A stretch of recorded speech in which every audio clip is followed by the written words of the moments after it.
estamos ya con la señora Dayan Rodríguez desde el puerto principal. Muy buenos días y gracias por aceptar esta invitación. Ustedes enviaron una misiva la semana pasada. ¿Cuál era la intención? ¿Qué es lo que ustedes están pidiendo? Bienvenida. Bueno, gracias por la invitación. Nosotros habíamos justamente analizado la coyuntura en relación a la Iglesia Católica local en la Conferencia Episcopal Ecuatoriana, justamente ante su pronunciamiento, y creímos prudente las 22 organizaciones el presentar una carta pública en donde solicitábamos la reunión justamente con miembros de la Conferencia Episcopal. Ya lo habíamos hecho desde el año 2013, sin embargo no habíamos tenido una respuesta positiva por parte de ellos y sin embargo, insisto, aprovechando la coyuntura decidimos hacer la solicitud justamente a través de la supuesta diálogo real que ellos desean mantener y que motivan al gobierno, en el cual nosotros también hemos indicado que hemos tenido justamente una apertura por parte del gobierno y que debería de ser también inclusiva por parte de la Iglesia Católica local, ¿no? Ahora, usted dice, señora Rodríguez, desde el 2013 han enviado misivas, en este caso a la Iglesia, con el afán, supongo yo, de ser parte también de las políticas de inclusión que se llevan a cabo desde ese lado. 22 organizaciones también han, la semana pasada, enviado una nueva carta. ¿Cuál es exactamente el pedido que ustedes efectúan? Reunirnos evidentemente con la Conferencia Episcopal Ecuatoriana, poder plantear ciertas cuestiones que lamentablemente ellos intervienen. Nosotros tenemos que tener en claro que cuando la Iglesia Católica habla o hace algún tipo de pronunciamiento, lamentablemente tiene un fuerte impacto dentro del contexto donde lo haga, ¿no? Y desde ese sentido, por ejemplo, el año pasado cuando se reconocieron las uniones de hecho por parte de este gobierno, del actual gobierno, el 15 de septiembre del 2013, lamentablemente, el mismo Monseñor Arregui hizo un pronunciamiento indicando que el activismo LGBTI era como un virus en Ecuador. Entonces, ese tipo de declaraciones evidentemente afectan y podrían inclusive incitar al odio hacia nuestras poblaciones, ¿no? Entonces, desde este sentido, nosotros queremos un acercamiento justamente con la Conferencia Episcopal Ecuatoriana para que en su debido momento, cuando tengan que hacer declaraciones en relación a la diversidad sexual, tengan mucho cuidado con el tipo de lenguaje que utilizan, porque eso evidentemente podría afectar no solamente a los activistas, como se mencionó en esa ocasión, sino a toda la población en general. Ahora, ¿ustedes consideran que las declaraciones y el pedido que se ha hecho desde el lado del arzobispo de Guayaquil al gobierno se contrapone con las declaraciones, por ejemplo, que usted acaba de señalar? De esta apertura que hacen desde el un lado y desde el otro lado, la falta probablemente de apertura que ustedes sienten. Sí, por supuesto, es inconsistente, ¿no? Es como que por un lado se pide una situación, pero por el otro lado no se hace. Entonces, si yo solicito inclusión social o solicito un supuesto diálogo real, debería evidentemente ejercer ese discurso dentro de la misma institución donde estoy, pues, ¿no? Y entonces, siendo miembro de la Conferencia Episcopal, y lamentablemente no hace ese ejercicio de inclusión social y repito, desde el año 2013 que nosotros hemos estado tratando de comunicarnos, lamentablemente no hemos recibido respuestas. También nosotros leímos que había hecho una declaración en donde supuestamente no le llegaba el oficio físico. Entonces, por ejemplo, nos hemos dado cuenta que para responder, por ejemplo, al gobierno, no necesita un oficio físico, sino más bien lo hace a través de los medios de comunicación. Y aquí estamos nosotros, ¿no? En este momento estamos respondiendo y yo creo que no necesita una carta física de por medio, sino más bien la declaración que ya estamos haciendo, más la carta pública que se ha enviado. Creo que es necesario una respuesta franca y directa en relación a la solicitud que estamos haciendo por parte de la Conferencia Episcopal y en este caso al Monseñor Arregui. Bueno, y nosotros también como medio hemos atendido también el requerimiento que ustedes tenían. Aquí está el espacio precisamente que ustedes han solicitado para hacer este tipo de pronunciamientos. Y dígame una cosa, señora Rodríguez, ustedes tampoco de la carta enviada la semana pasada no han obtenido hasta ahora respuesta. No, la única respuesta que hemos visto es que se habían excusado diciendo que no existía el documento físico. Entonces, volvemos a insistir, o sea, no necesitan un documento físico si ya conocen el completo de la carta, ¿no? Entonces, la carta está difundida en redes sociales, varios medios de comunicación la han replicado. justamente el espacio que se nos está otorgando por parte de este noticiero. Entonces yo creo que es suficiente como para que tengamos una respuesta directa de decir, bueno, los grupos LGBT a nivel nacional, 22 organizaciones se quieren reunir con nosotros, bueno, tal fecha, tal día, tal hora y tal lugar. Pero lamentablemente, vuelvo a insistir, la excusa actual es que supuestamente el documento físico no les ha llegado.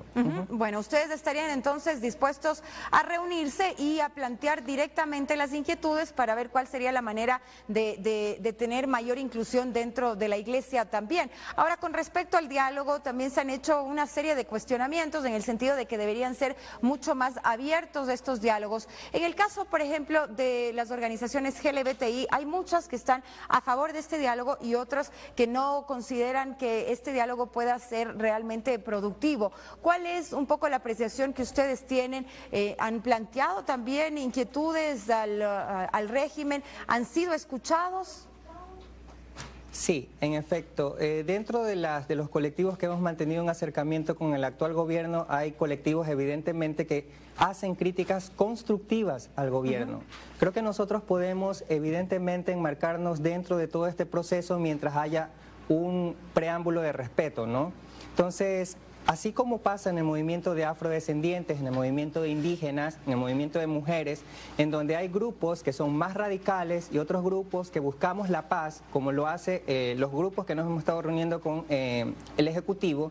Entonces, eso ocurre también dentro de la comunidad LGBTI. Hay activistas demasiadamente extremos, hay activistas que tienen una perspectiva muy diferente del activismo, ¿no? Entonces, nosotros siempre hemos estado pensando que mientras lleguemos a un acuerdo consensuado, mientras dialoguemos, dentro del marco del respeto, con el objetivo de una inclusión social, evidentemente se pueden llegar a muchos acuerdos. Nosotros no somos el tipo de organizaciones que estamos en las calles incitando a un golpe de Estado, incitando en las redes sociales con mentiras, con cosas que realmente están fuera de fundamento y por supuesto dentro de nuestro marco de lucha de respeto en relación a la diversidad sexual. Incluso vemos personajes de la comunidad LGBT que se han politizado dentro de todo este proceso de una forma terriblemente parcial. Pero sin embargo, también respetamos ese proceso, ¿no? Pero sin embargo creemos que para encontrar un acuerdo adecuado, un diálogo y sobre todo logros, evidentemente debemos de enmarcarnos dentro del respeto, debemos de enmarcarnos dentro de un proceso que no conlleva la violencia más que todo, ¿sí? Siempre de una forma pacífica. Tenemos más preguntas con Fernando Ampuero desde Guayaquil. Dayan Rodríguez, muy buen día. Bueno, estamos en una situación un tanto compleja, porque por un lado, ¿cómo se obtienen reivindicaciones en materia de derechos a la diversidad sexual cuando estamos en una situación en la que claramente se hacen críticas a la institucionalidad religiosa por un comportamiento supuestamente, un supuesto proceder homófobo? Pero por otro lado, también el gobierno ha recibido críticas de tomar decisiones en materia de políticas públicas a partir de pensamiento religioso. Yo consideraría evidentemente que a veces el mensaje que nosotros hemos tratado de hacerle llegar al gobierno llega en cortocircuito, ¿no? Entonces, sí es importante todo el proceso que hemos mantenido, pero sin embargo hace falta mucho. Lamentablemente existe también alrededor del Ejecutivo y de algunas instituciones públicas, ministerios, personas con mentalidad fundamentalista que lamentablemente no les permite funcionar como funcionarios, valga la redundancia, en la medida de la Constitución de la República del Ecuador. Entonces, creo que lo importante aquí es detectar justamente ese tipo de mentalidades y, por supuesto, tratar de erradicar eso y más que tratar de excluirlos, sino más bien hacerles cambiar, porque la mejor conquista de una persona evidentemente es tratar de sacudirles el piso y hacerles entender que la población LGBTI tiene los mismos derechos que el resto de poblaciones. Y dentro de ese marco de críticas, ¿qué se aspira de la Iglesia? Es decir, ¿qué tipo de respuesta aspiran ustedes de la Iglesia cuando ustedes mismos han dicho, ¿sabes qué? No quieren que seamos escuchados. En este sentido, nosotros, por ejemplo, podemos analizar los contextos como Argentina, ¿no? Entonces, cuando salen los días del orgullo, cuando salen en alguna solicitud de alguna política pública nueva, sale la Iglesia Católica, Evangélica y un sinnúmero de manifestaciones de fe religiosa acompañando a la comunidad LGBT. Entonces eso es importante y sobre todo es un sentido distinto de ver la diversidad sexual, ¿no? Y sobre todo que no tiene que perjudicar la creencia particular de las personas. Entonces eso nos hace sentir como que hay una oportunidad dentro de aquí de Ecuador que tal vez la Iglesia Católica, Evangélica y el resto de iglesias también pueden funcionar en la misma medida, ¿no? Sé que quizás el contexto en comparación con este país es muy diferente, la cultura es muy diferente, pero sin embargo creo que aspirar y sobre todo apostar a una nueva mentalidad por parte de la Iglesia Católica, la Iglesia Evangélica y el resto de iglesias evidentemente es una oportunidad de progresar. Señora Rodríguez, también traslado la pregunta de Fernando hacia el otro sector. ¿Qué esperan ustedes en el marco de este diálogo convocado por el gobierno? ¿Qué esperarían ustedes de las autoridades?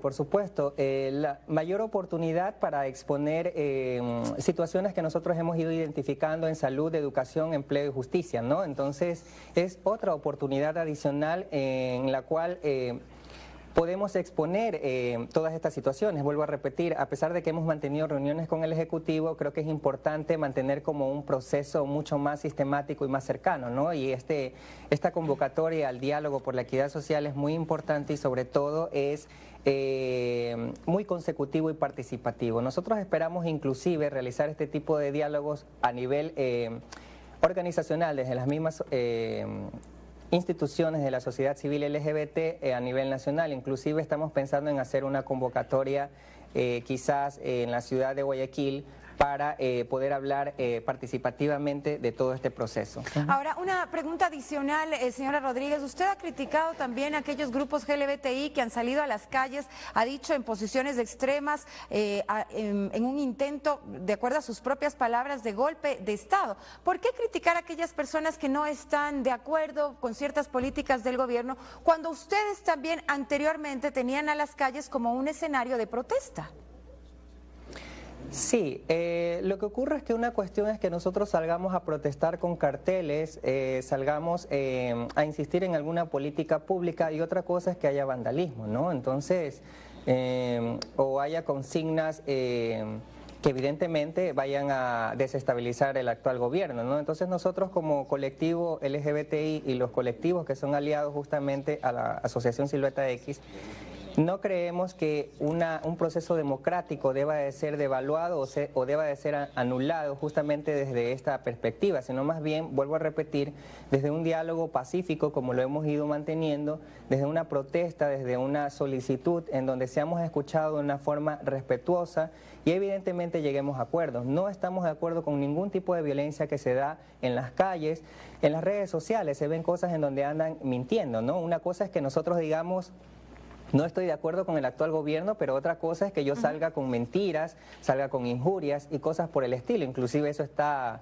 penalizado, ¿no? Entonces, esas cosas son las que nosotros rechazamos definitivamente y que lamentablemente hay que reconocer a algunos colectivos, y ni siquiera colectivos, personas que utilizan un nombre de un colectivo que ni siquiera existe un colectivo, detrás de ellos dicen todo este tipo de cosas y lamentablemente hacen quedar mal a nuestra comunidad. Gracias por sus apreciaciones y comentarios. Bienvenida siempre a este espacio.